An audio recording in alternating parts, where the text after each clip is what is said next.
Ça m'est déjà arrivé de savoir qu'avec les gens qui m'entouraient, il y avait pas les mêmes valeurs que moi, puis je me sentais comme un peu inconfortable.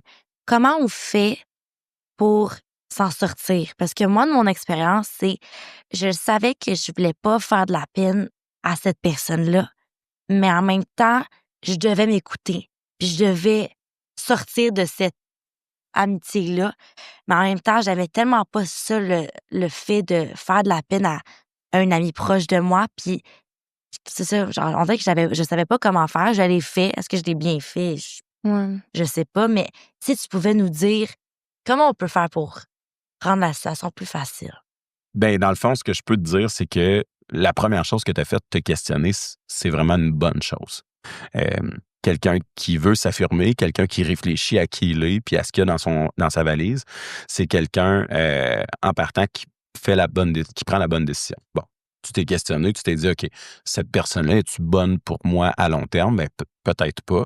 Maintenant, il y a d'autres valeurs qui ressortent de tout ça.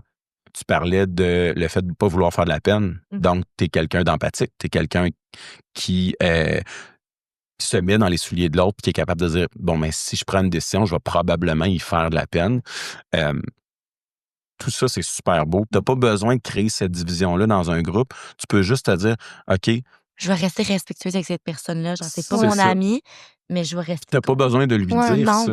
Tu sais, tu restes fidèle à toi-même. Tu Mhm. veux pas y faire de la peine, mais tu penses à toi, tu penses à ton bien-être, mais tu l'isoles pas puis tu Non. t'isoles pas non plus.